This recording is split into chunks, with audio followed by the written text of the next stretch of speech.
Pretty thighs, shawty, she a dime. Demon girl, evil eyes, she be telling lies. Slim waist, We talked a lot about AI being part of humanity's future. However, there are many critics who say AI could potentially replace humans completely, and we could have this other, I guess, computerized species that is above us. We're not the most superior species of all. So do you believe this could happen? Well, the most extreme answer is yes, but it's only because we have one instance already. It's called the human brain. And of course, I don't want to leave out the brains of all of the other mammals that have evolved along with us that have not necessarily the same cognitive power, but they have a lot. So the answer is that someday that might be possible.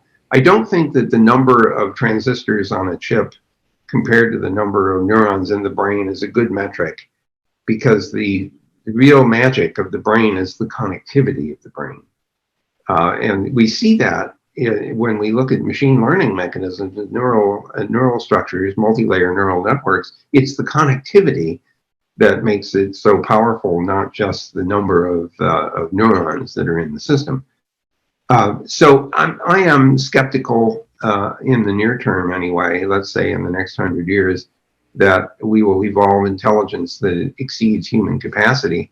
But I feel compelled to remind your listeners that whenever you do a Google search, you are using some of the machine learning technologies and our knowledge graph capability and our bulk computing capability, which is way beyond human capacity. No human being could manually search the World Wide Web and get the results that we get from computing. So that's an example.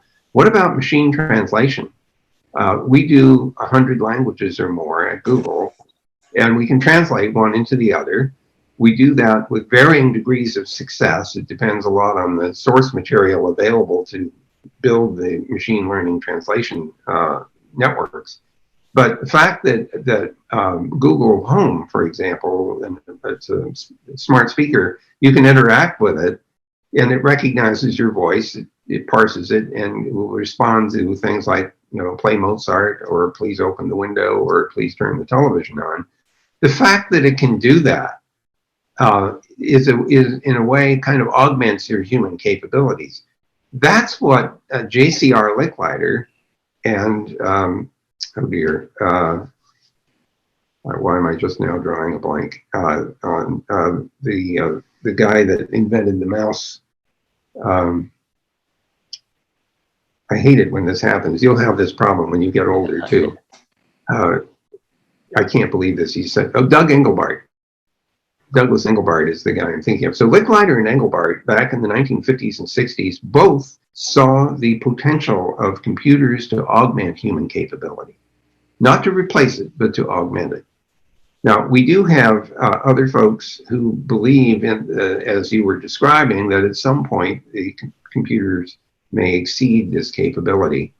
And Ray Kurzweil is one of our Google colleagues, and he's written several books on the topic, one of which is called The Singularity is Near, that at some point computers will be smarter than people. I am still skeptical of that, but I am completely sold on the idea that computers will be extremely powerful tools, augmenting our own capabilities to do things that we couldn't do.